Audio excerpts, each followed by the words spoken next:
Olá, bem-vindos a mais um episódio de Porta Aberta. Hoje temos um novo tema que nunca foi apresentado, nem discutido, nem alvo de reflexão aqui nas nossas conversas, e temos um convidado que não podia deixar de estar presente neste primeiro momento, nesta primeira abordagem ao tema, que é a disfluência. Bem-vindo, Gonçalo. O Gonçalo Leal foi meu colega, nós fomos colegas, já tirámos o curso há pouquinhos anos, e é um prazer estarmos aqui a conversar, e vai ser um prazer ouvir o que tu tens para partilhar connosco, mas antes deixava assim um momento só para te apresentares para quem não te conhece. Quem és tu, Gonçalo? Ok, muito bem. Tânia, antes de mais eu quero agradecer o convite e felicitar este projeto que tu e a Dina têm levado a cabo, e que é super interessante, dá a oportunidade de aprendermos uns com os outros, e particularmente numa época em que nos vamos especializando de certa forma em determinados temas. Ter mais uma oportunidade de escutar colegas de outras áreas é sempre espetacular, e eu sei o trabalho que isto envolve, portanto, muitos parabéns. Bem, olha, eu diria que sou terapeuta da fala, não é? Que, tal como tu disseste, apaixonado pela área das perturbações da fluência, e tem sido essa área que eu tenho dedicado a minha carreira, não só em termos de estudo, mas também, sobretudo, de prática clínica. Portanto, eu acho que me apresentaria como um terapeuta da fala apaixonado por gaguez. É uma boa apresentação. Bom, e neste seguimento, e por isso é que nós te convidámos exatamente para falar sobre este tema em específico, não é? Eu acho que podíamos começar por definir o que é uma alteração da fluência ou uma desfluência, se este é o termo certo para usar, ou gaguez, explorar isto, e o que é que isto significa, não é? Muito bem, eu acho que a terminologia é um tema sem dúvida importante, e aí felizmente vamos ter novidades da Sociedade Portuguesa de Terapia da Fala, com esta obra que todos aguardamos com imensa ansiedade da terminologia. Eu acho que, explicando de uma forma talvez mais simples, é importante compreender que todos nós temos desfluências no discurso, não é? Ou seja, quando todos nós hesitamos, todos nós por vezes repetimos, qual é que seria a grande diferença entre uma pessoa que gagueja e uma pessoa que não gagueja? A maior parte de nós, quando tem estes momentos de desfluência, que muitas vezes são consideradas típicas ou de forma mais corriqueira, as pessoas chamam de desfluências normais, nós não sentimos absolutamente nada. Não há grande sensação associada, não há um sentimento de perda de controle. Ao contrário de uma desfluência atípica, ou então uma desfluência de gaguez, em que há um sentimento de perda de controle, há um sentimento de eu sei muito bem o que é que eu quero dizer e a palavra não está a sair. E isso pode dar uma sensação de desconforto ou outro tipo de sensação. Portanto, quando nós definimos gaguez, que eu acho que é algo bastante difícil de definir, e há várias definições, a maior parte delas é na perspectiva do interlocutor, ou seja, de quem está a escutar, e para nós é uma interrupção do fluxo do discurso, que pode ter várias formas, pode ser através de repetições, pode ser através de bloqueios, quando não sai nada, ou pode ser através de prolongamentos, em que ouvimos alguém esticar um som. Mas, sobretudo, o que compreendemos é que a pessoa está a experimentar algo. Então, nessa perspectiva, não é só motor, não é só fala, mas pode também ser afetivo, ou seja, a pessoa pode estar a sentir alguma coisa quando isso acontece, e pode também ter um impacto, obviamente, relativamente à forma como a pessoa está a pensar. Então, há uma pergunta ainda mais difícil do que aquela que colocaste, que é: gaguez será um problema de comunicação, linguagem ou fala? É uma pergunta que dá uma discussão enorme. A minha visão é, efetivamente, eu acho que pode se enquadrar como um problema de comunicação, porque tem um impacto direto na comunicação, tem um impacto direto na funcionalidade, e eu penso assim na terapia, ou seja, o meu objetivo terapêutico é promover a comunicação mais do que propriamente promover a fluência. Embora estejam envolvidos mecanismos de controle de fala e de controle de aspectos linguísticos, não é? Porque a prosódia também é fala e também é fonológico, não é? Portanto, é porque, desculpa te interromper, é que esta questão é muito complicada. Imagina, se eu falar desta forma, aparentemente estou a ser fluente, não é? Não tenho uma interrupção, digamos assim. Agora, isto não é natural, isto não é funcional, e isto de certeza não serve a propósito comunicativo, não é? Porque comunicar é conectarmos com as pessoas, é passar emoção, Portanto, lá está, acho que a análise só pensar como desfluências acaba por ser redutora. Ia-te fazer agora outra pergunta, porque é também uma pergunta muito comum, que é quais são, agora sabendo do que é que estamos a falar, não é? Vamos localizar então nas perturbações da comunicação neste sentido que explicaste, e sendo caracterizadas por algum tipo destes processos, aproveitava para juntar, muitas vezes estas pessoas que fazem estes bloqueios ou repetições têm também outros sinais corporais, certo? Muita força, muita tensão muscular também, piscar de olhos, movimentos com o corpo, também são características físicas que se juntam às de comunicação, não é? Claro, e isso é particularmente útil quando os terapeutas da fala estão a fazer uma avaliação, serve não só para tentar fazer algum diagnóstico diferencial e perceber se é gaguez ou não, ou seja, as tais desfluências quando tem tensão física associada, a regra geral é gaguez, portanto acaba por ser facilitador, mas também a fazer um bocadinho aquilo que é a divisão, ou quando estamos a analisar as amostras de fala, fazer esta divisão entre aquilo que consideramos comportamentos primários, que são os tais bloqueios, as repetições e os prolongamentos, e aquilo que se consideram os comportamentos concomitantes ou então comportamentos secundários. Efetivamente, dependendo depois da linha que tu segues, base teórica para a intervenção, nós sabemos que muitos destes comportamentos são fruto da aprendizagem, são fruto do condicionamento, são de certa forma uma tentativa de reassumir controlo, a tal perda de controlo associada aos momentos de gaguez, depois acabam por se automatizar. Existe muita investigação a decorrer para compreender o que é que vem de um certo comportamento primário da gaguez, porque tal como sabemos a gaguez tem uma base neurológica. Era a minha próxima pergunta, quais são as causas e de onde é que iremos falar sobre isso, não é? E até que ponto é que alguns destes comportamentos são os tais condicionamentos, que nós chamamos evitamento ou comportamentos de fuga ou de escape, como se queira chamar, ou o que é mesmo da base da própria gaguez, a tal tensão física e a força que as pessoas fazem. E neste sentido, ia-te perguntar, é mais desafiante o diagnóstico em idades mais precoces? Muitas vezes os pais notam já que as crianças têm algumas dificuldades ou alguns comportamentos deste tipo, pausas e repetições, e a dada altura nós falávamos muito dentro dos terapeutas da fala, e fala-se sobre ser típico do desenvolvimento haver alguma gaguez chamada a dada altura de gaguez de desenvolvimento, e muitas vezes nessa altura pais procuram terapeutas da fala.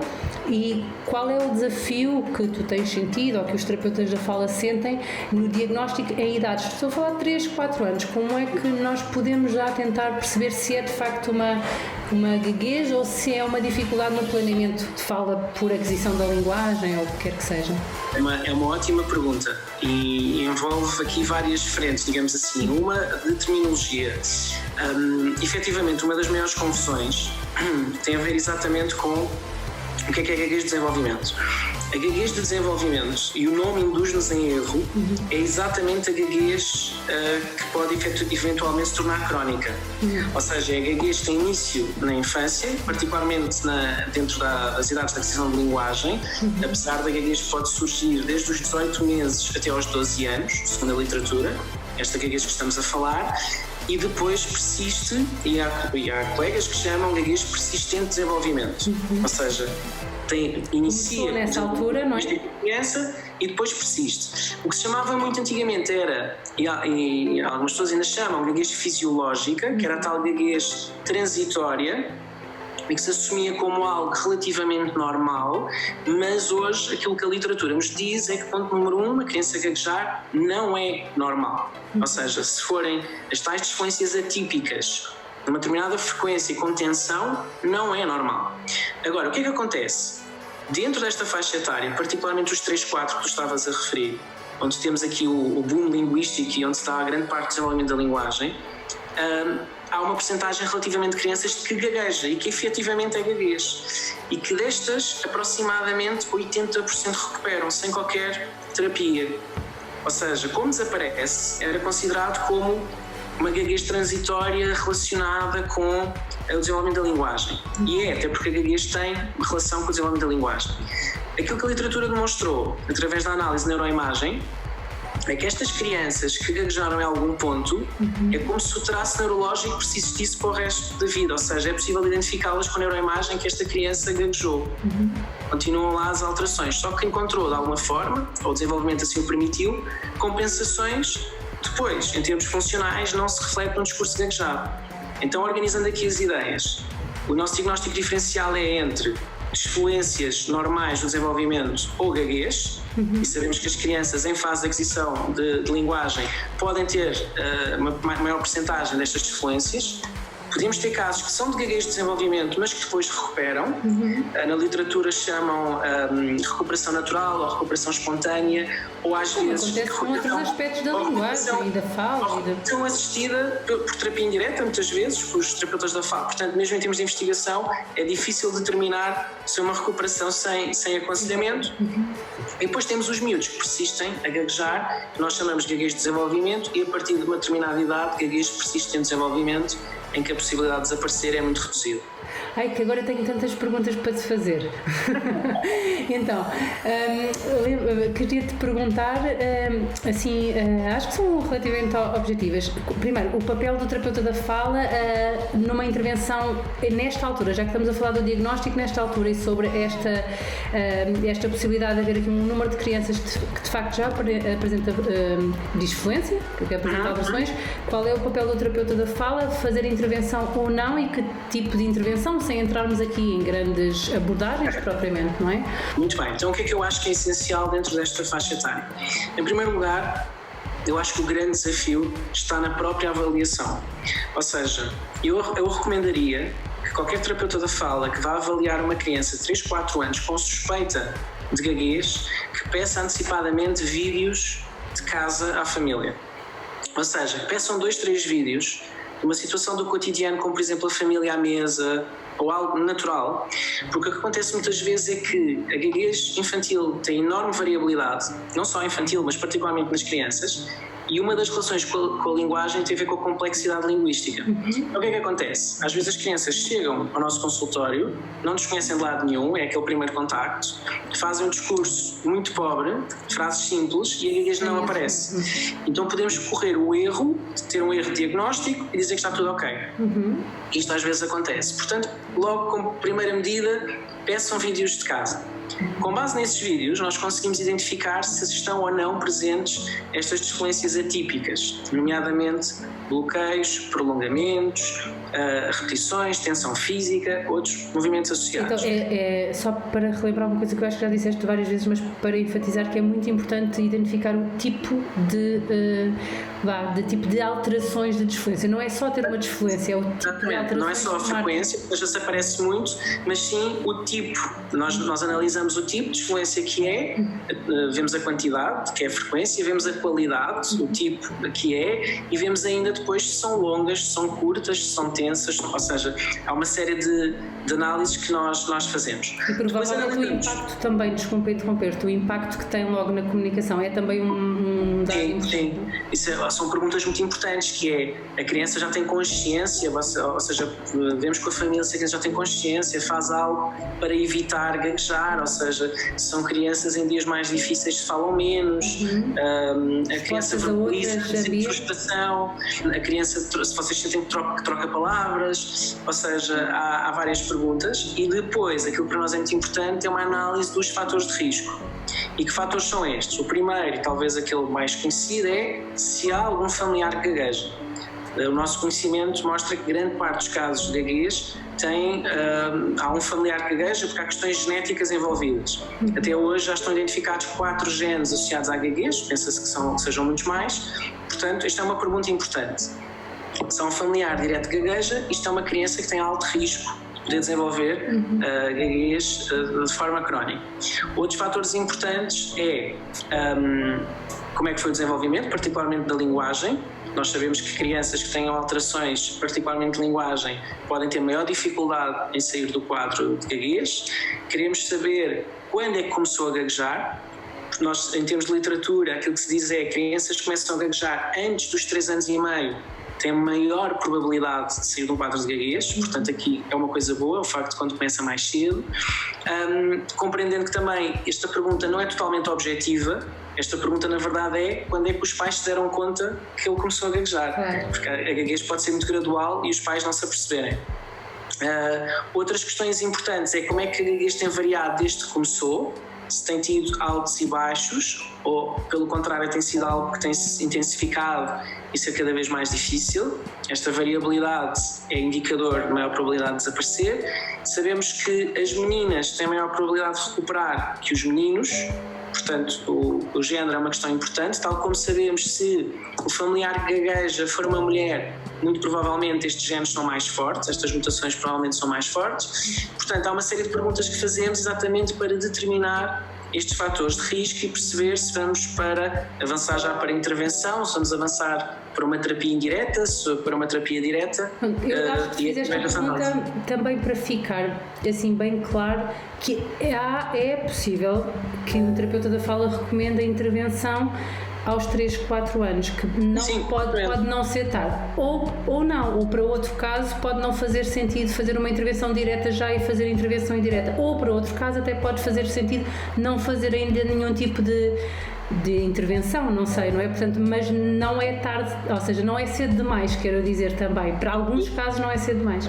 Não é cedo demais, até porque aquilo que, se me perguntares assim, quando eu estou a avaliar qual é a coisa que me preocupa mais, preocupa-me muito crianças que já estejam condicionadas negativamente, ou seja, preocupa-me mais uma criança de 4 anos que esteja a trocar palavras, a evitar situações, a tentar não gaguejar, que significa que já se sente sob ameaça, sente que a fala gaguejada é uma ameaça e, portanto, tenta desenvolver determinadas estratégias para evitar fazê-lo. Isto significa que está a haver aqui uma bola de neve relativamente ao medo e depois a ter um impacto direto na comunicação, do que propriamente uma criança que esteja a ter bloqueios um pouco mais fortes e que a frequência de gaguez esteja um pouco mais alta.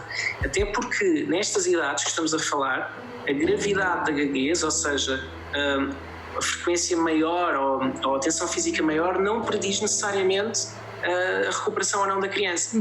Temos por vezes crianças que estão a gaguejar com uma forma bastante mais intensa e que recuperam. Portanto, aqui, lá está, essa análise é que nos vai levar a perceber se esta criança precisa já de uma intervenção direta ou se primeiro vamos começar com uma intervenção indireta e queimando etapas até nos movermos a algo mais direto. É uma decisão que tem que ser feita caso a caso, não é? De acordo com tudo isto e mais algumas informações, com certeza, que não dá para discutirmos hoje, mas acho que era uma das coisas, dos tópicos que eu gostaria de deixar era isto, que não é cedo demais, 3 anos, não é cedo demais ter pelo menos uma opinião e orientações sobre o que decidir. Também não pode não ser cedo demais fazer intervenção. E queria-te perguntar, já nessa linha, e o papel do terapeuta da fala ficou claro que seria avaliar e decidir o tipo de intervenção a ser feita.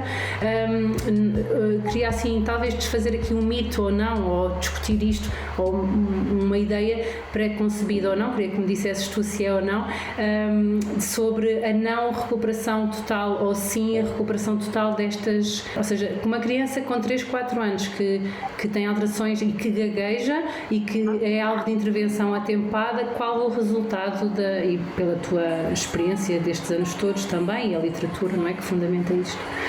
É uma ótima pergunta. Em primeiro lugar, e nós ainda não falei muito sobre isto, relativamente às causas, comecei por falar das questões genéticas, mas não falei que hoje sabemos que a gaguez é fruto de uma alteração da forma como o cérebro está a processar a fala, ou seja, temos aqui uma causa que é neurológica. Aquilo que a investigação demonstrou é que, para já, não temos nenhuma forma clínica de saber se a criança vai recuperar. E isto é algo que eu digo aos pais na primeira consulta. Não há no mundo ninguém que vos consiga assegurar a 100% que mesmo com a intervenção esta criança irá recuperar. Mas o que é que nós podemos garantir?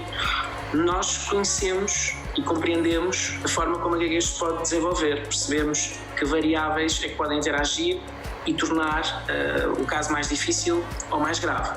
Portanto, nestas idades, e obviamente compreendendo o conceito de neuroplasticidade, que é nós pretendemos mudar a forma como o cérebro está a processar a fala, a probabilidade é muito maior. Pronto, aí os estudos são muito claros, que com a intervenção precoce, a probabilidade da gaguez desaparecer é muito maior. Quando aparece uma criança com 7 anos que gagueja desde os 2 anos e meio, eu já sei que muito dificilmente a gaguez irá desaparecer, mas consigo definir para aquela criança quais é que são os objetivos da intervenção. E é muito importante, e aqui talvez seja a parte mais difícil de explicar, inclusive a terapeutas da fala, como nós não sabemos se a gaguez vai desaparecer, tem que fazer parte dos objetivos terapêuticos, quer a família, quer a criança, lidar bem com a gaguez. O que é lidar bem com a gaguez? É, ao fim e ao cabo, não ter reações negativas aos momentos de gaguez, que são essas reações que acabam por proporcionar mais tensão e mais força. É efetivamente promover, nestas idades, particularmente junto da família, uma aceitação incondicional da forma como a criança fala, e isso é algo que os terapeutas da fala devem trabalhar. E nesse sentido, os nossos objetivos, claro que nesta idade é que a gaguez desapareça, mas é sobretudo que estas crianças sejam felizes, boas comunicadoras, com um imenso conforto, que não tenham impacto na autoestima, na autoimagem, tenham ferramentas para fazerem o que querem, falarem com quem querem, quando querem, como querem. Portanto, mais do que desaparecer ou não desaparecer, a minha grande preocupação é sempre que esta criança tenha ferramentas para ter um desenvolvimento saudável e sentir-se feliz com a sua comunicação também. Boa. Tinha assim mais uma pergunta para ti, acho que nos estamos a alongar um pouquinho mais, mas não faz mal, porque não queria assim também deixar de fazer esta pergunta, que é, temos de falar muito sobre crianças, porque eu acho que esta questão da intervenção precoce, sinalização precoce e sobre quando procurar o terapeuta da fala, quando começar a intervenção, que às vezes nem sempre essa decisão nem é tomada nem orientada por nós, é por outros profissionais, e queria deixar também mais uma vez esse sinal de alerta, que é possível fazer, tomar algumas decisões antes dos 5, dos 6, dos 7, e isso tem vantagens, não é? Outra pergunta é o contrário, não é? Quando eu já cresci, quando eu já sou adulto, vale ou não vale a pena? Porque muitas pessoas dizem, não, agora já, não é? Boco velho não aprende línguas. Portanto, já não vale a pena ou vale a pena? Essa pergunta é ótima, até porque dentro da minha paixão pela gaguez, a terapia com adultos é sem dúvida a minha área. Vale muito a pena, porque efetivamente a gaguez não é necessariamente um problema. Ou seja, se eu tenho um adulto que a gaguez não tem impacto nas suas escolhas, nas suas oportunidades, no seu bem-estar, nas relações, nas entrevistas de emprego, etc., gaguejar é simplesmente uma característica que essa pessoa tem, não é necessariamente qualquer outra, não é? É uma característica. Agora, quando a gaguez tem impacto no meu conforto, na minha performance em termos de comunicação, nas minhas oportunidades em termos de ascender na carreira, nas dificuldades que eu tenho em falar em público, na vergonha que eu sinto, no medo que eu tenho, aí temos um problema, e aí o terapeuta da fala pode fazer toda a diferença. E é exatamente estes objetivos, porque a gaguez é muito individual, a experiência de gaguez é muito individual, e é muito importante compreendermos, estamos a falar de algo, os estudos demonstram que as crianças que gaguejam não têm mais ansiedade do que as crianças que não gaguejam, falando em crianças muito pequenas, quando as comparamos. Sabemos que a experiência ao longo da vida é que vai promovendo esse condicionamento. Sabemos que um adulto que gagueja há estudos que dizem que tem 75% de maior probabilidade de ter perturbação da ansiedade comparado com um adulto que não gagueja. E, portanto, o trabalho que o terapeuta da fala faz, e muitas vezes em equipa com psicólogos, em casos mais graves, e eu tenho alguns casos que são assim, pessoas que acabaram por desenvolver depressão ou pessoas que têm perturbação obsessiva compulsiva e gaguez, esse trabalho faz toda a diferença e eu acho mesmo que transforma vidas. Aliás, é das coisas que me dá mais gozo, é ver esta transformação na vida das pessoas e verem estas pessoas a atingir o potencial humano que têm e que, infelizmente, a forma como estão a viver a gaguez acaba por não o permitir. Portanto, eu diria que, enquanto que numa criança pequena, claro que o nosso grande objetivo é que desapareça, com um adulto o nosso objetivo é que a gaguez deixe de ser um problema e a pessoa possa viver de forma livre e completa a sua comunicação. Acho que não podendo arrastar assim mais, falaste aqui de uma outra coisa que deixamos só em cima da mesa, que é a necessidade de avaliar se faz sentido um trabalho em equipa multidisciplinar com outros profissionais, conforme tu disseste, não é? Que às vezes pode fazer, ou seja, podemos não ter que fazer um trabalho, seja em adulto ou seja em crianças, podemos não ter que fazer um trabalho individual, mas sim um trabalho em equipa com outros profissionais que possam dar conta de outros aspectos mais da área emocional, que embora nós também o faremos, mas estamos aqui a falar de outras questões, não é? Eu acho que uma questão importante, desculpa, e acho que é a fronteira, ou pelo menos a forma como eu penso e que eu aconselho sempre os nossos colegas a pensar é, nós pensamos na gaguez, nós não somos psicólogos obviamente, apesar que estudamos naturalmente muitas das abordagens de psicologia para compreender e até para ser uma forma mais fácil de introduzir as nossas técnicas, e aqui a nossa fronteira é pensamentos e emoções que estejam relacionados com a fala, com a comunicação e com a gaguez. É isto, ou seja, eu tenho alguém que quer falar em público e que se sente nervoso, que se tem vergonha, que tem medo, e aqui sim eu posso ter estratégias que passam muitas vezes por desensibilizar, que é reduzir a reatividade relativamente aos momentos de gaguez e de fala, e portanto estas são as linhas com que eu me poso, entre aspas. Tudo o que passa daqui e se torna de alguma forma obsessivo ou fobia ou a um nível patológico, e nós temos alguns instrumentos que nos ajudam a fazer estes encaminhamentos, é muito importante fazer, e eu acho que a ajuda de um psicólogo, nomeadamente os que trabalham na área cognitivo-comportamental, acho que pode fazer toda a diferença nestes casos. Psicólogo, psicoterapeuta, alguém que possa trabalhar nesta área. Psicoterapeuta, psiquiatra, nós trabalhamos em equipa com vários profissionais, temos casos... Do caso, não é? Exatamente. Bom, Gonçalo, acho que te fazia mais perguntas ainda, vou deixar para outra vez. Sim, obrigada por teres aceito o desafio de vir partilhar assim connosco neste pequeno momento. Eu acho que vai ser super útil. Obrigada, sim.